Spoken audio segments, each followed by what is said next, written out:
Be me. 38-year-old divorced high school guidance counselor. Spent years getting my master's in social work. Dedicated my career to helping young people find themselves.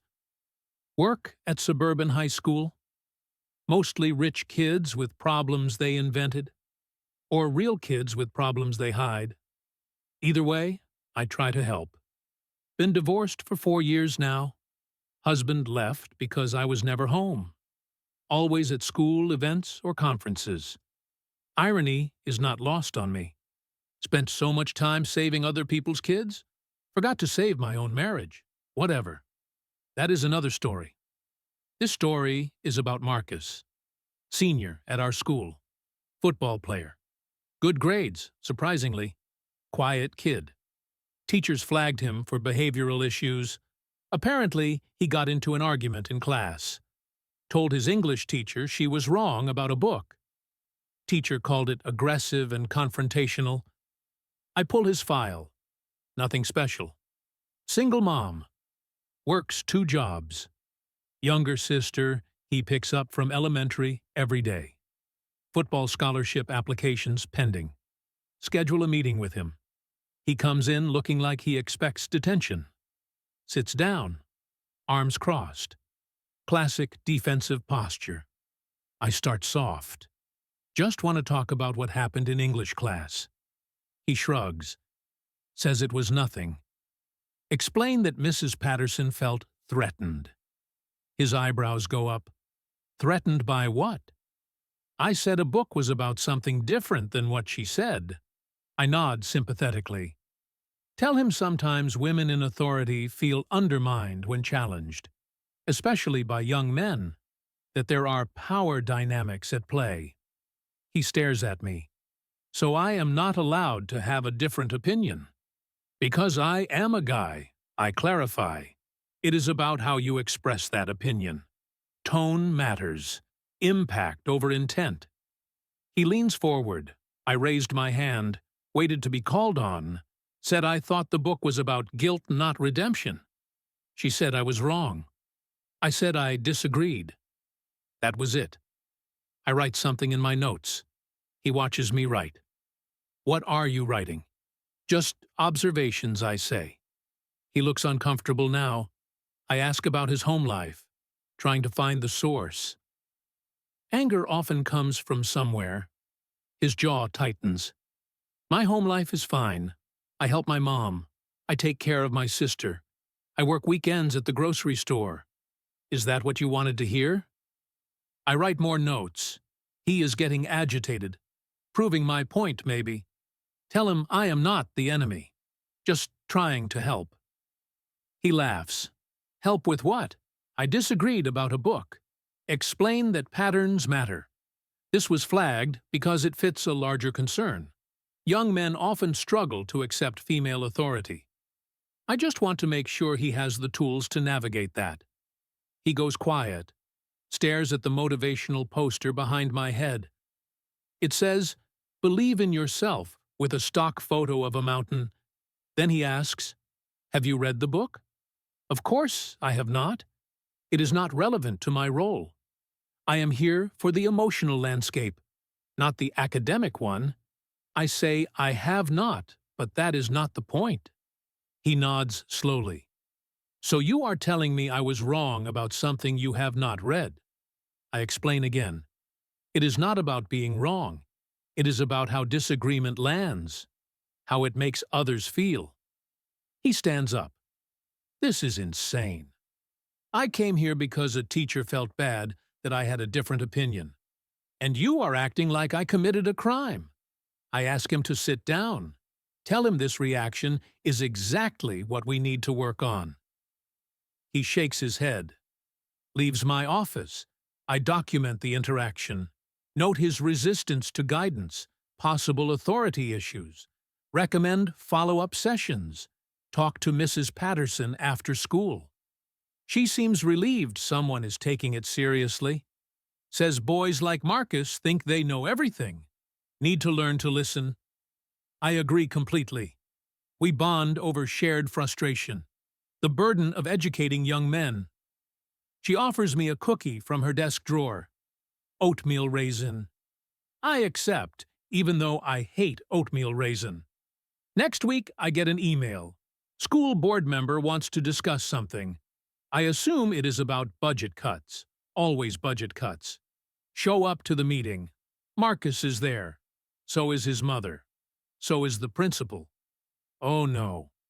Turns out, Marcus recorded our conversation. Not the whole thing, but enough. The part where I admitted I had not read the book. The part where I said women feel undermined by young men. His mother looks tired, like she has been tired for years. She speaks first. My son is a good kid. He works harder than most adults I know. He has never been in trouble. He disagreed about a book, and now he has a file. I try to explain the context. She holds up her hand. I work 60 hours a week. I do not have time for context. I have time for facts, she continues. Fact 1. My son had an opinion about literature. Fact 2. His teacher got her feelings hurt. Fact 3. A guidance counselor told him his gender. Makes him threatening. I start to respond. She is not done. Fact 4. My son takes care of his sister every day. Cooks dinner most nights. Helps with her homework. Never complains. Fact 5. His scholarship applications say he volunteers at the food bank. Fact 6. He has held a job since he was 15. She takes a breath. So please tell me, what exactly are you helping him with? The principal clears his throat. Says we should all take a step back. Emotions are running high. I notice Marcus is not looking at me. He is looking at his hands. Embarrassed, maybe.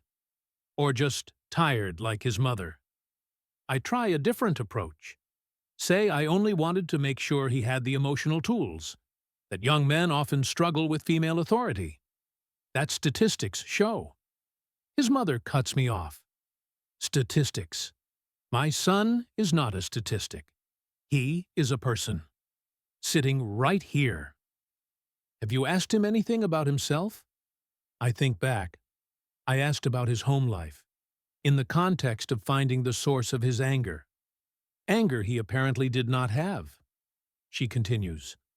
You assumed he was angry. Assumed he had issues with women. Assumed all of this because he disagreed about a book. With evidence. The school board member speaks up. Asks if I actually read the book in question. I admit I have not. She nods. Says she has. It is The Kite Runner. Marcus argued it was primarily about guilt. Mrs. Patterson taught it as a redemption narrative. Literary scholars are split on the interpretation.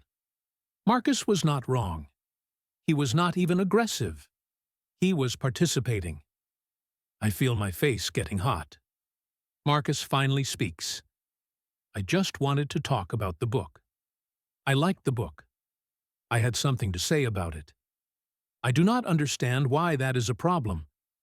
His mother puts her hand on his shoulder. It is not a problem. It never should have been. The meeting ends with me being asked to take a week of administrative leave, while they review my counseling methods. Apparently, this is not the first complaint. Just the first one, with evidence. I go home. Sit in my empty apartment.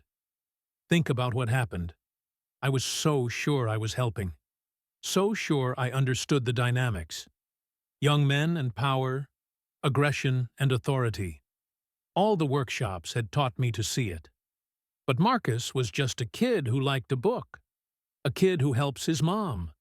A kid who was participating in class. And I made him a problem. Check my phone. Email from a former student.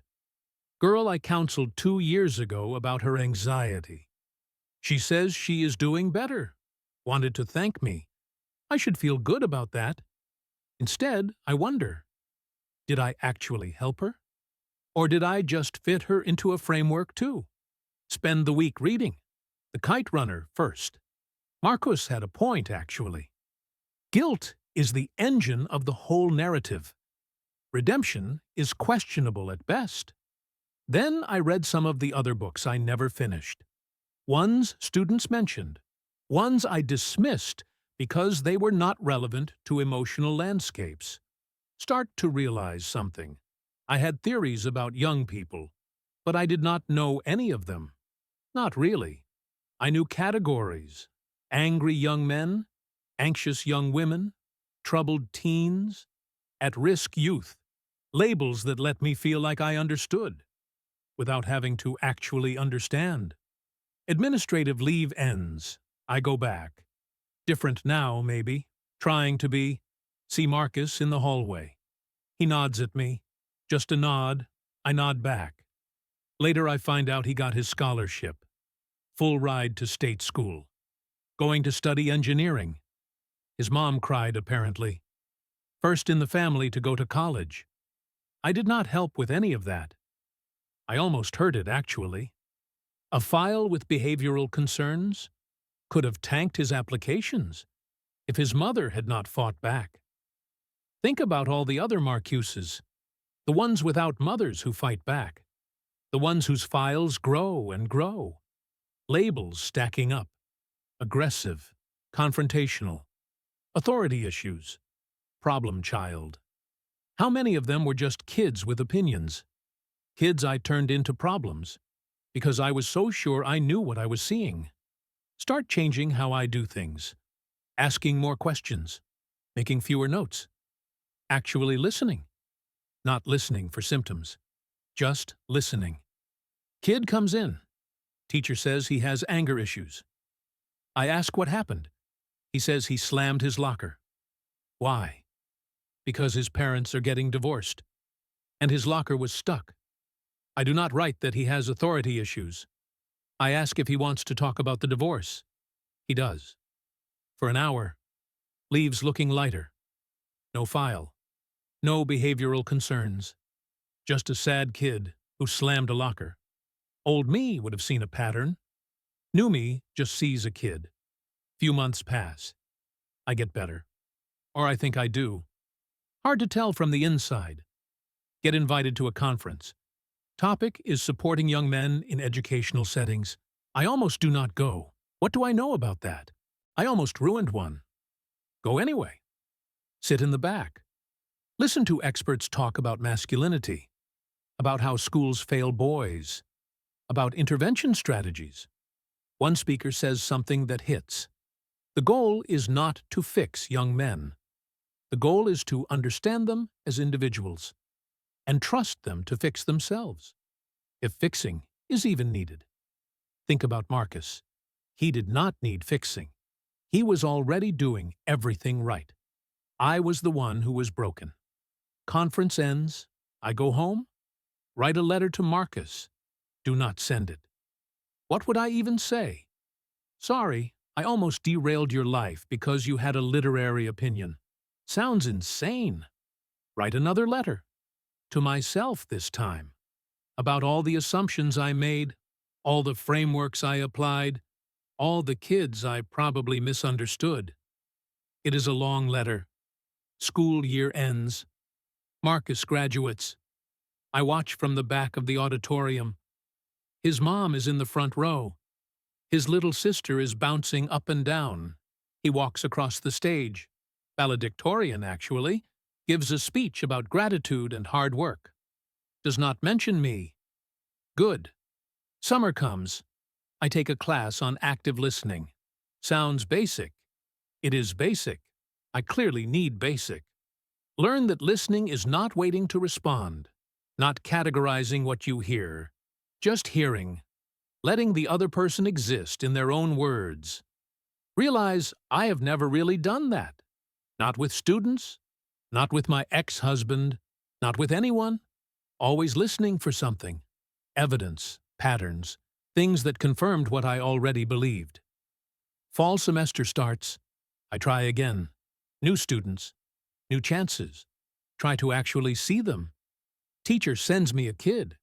Says she is disruptive. Talks back. Does not respect authority. I ask the girl what happened.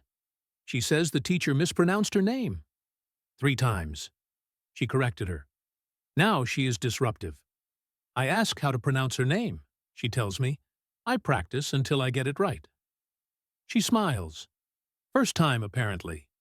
Send her back to class. No file, no behavioral concerns, just a kid with a name. Tell the teacher gently. Maybe learn the pronunciation. Teacher seems annoyed. Says there are 30 kids. She cannot learn every difficult name. I think about Marcus, about how easy it is to make someone a problem, instead of actually seeing them. Do not say that, though. Just nod. Say, I understand. Year goes on. I try to do better. Sometimes I succeed. Sometimes I catch myself, making assumptions, fitting kids into boxes. Get a postcard from Marcus. Somehow he found my address. Or his mom did. Just says thanks for the book recommendation. Confused at first. I never recommended a book. Then I realize. The Kite Runner. I mentioned I finally read it. In the hallway once. Said he had a point about the guilt. He remembered that. Out of everything. He remembered the one time I actually listened. Put the postcard on my fridge. Reminder. Another year passes.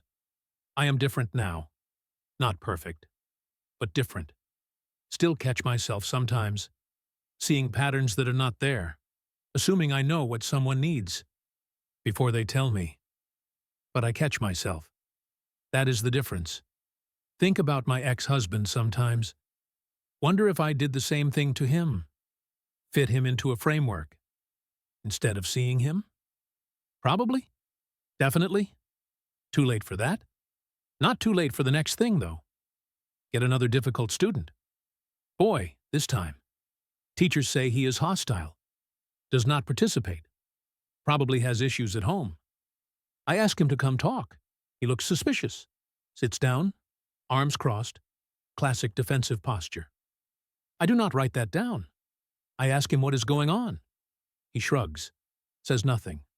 I wait, just wait. Do not fill the silence. Do not prompt him. Just wait. 5 minutes pass. He starts talking. About his dad being sick. About being scared. About not knowing what to do. I listen. Just listen.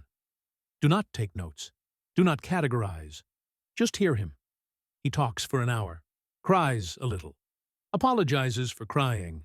I say there is nothing to apologize for. He leaves looking different. Not fixed. Just heard. Send him back to class. No file. No behavioral concerns. Just a scared kid. Tell his teachers he is going through something. Maybe give him some grace. They nod. Some of them actually do. Year ends. I get a thank you card from him. Says I was the first adult who actually listened, who did not assume I knew what was wrong. Put it next to the postcard. 2 reminders now. I thought I was an expert on young people. Turns out I was an expert on theories about young people. Not the same thing. Not even close. Marcus taught me that. A 17-year-old who just wanted to talk about a book. Taught me more about my job than all my degrees. Sometimes I wonder what would have happened if his mom had not fought back, if he had not recorded me, if the school board member had not cared. He would have a file. Behavior concerns following him. Maybe lose the scholarship. All because I was so sure I understood. I did not understand anything. I was a guidance counselor who could not see past my own assumptions. Thought I was helping. Thought I was aware. Thought I was one of the good ones. Turns out the good ones are the ones who know they might be wrong, who ask instead of assume, who listen instead of categorize. I am trying to be one of the good ones now. Takes work. Takes failing. Takes admitting you were the problem. Marcus is a junior in college now. His mom sends updates sometimes. Not sure why. Maybe she forgave me. Maybe she wants me to know what I almost cost him. Either way, I read them. He is doing well, studying engineering like he wanted. Has a girlfriend. Seems happy. His mom got a promotion, too. Only works one job now. His sister is in middle school. Honor roll. A whole family doing well. No thanks to me. Despite me, actually. I keep the postcard and the card on my fridge. Reminders of who I was. And who I am trying to become. Someone who listens. Someone who asks. Someone who sees kids as people. Not problems to solve. It took almost ruining a life to learn that. Wish it had not. But here we are. Be me. Guidance counselor who finally got some guidance. Still working on it. Probably always will be.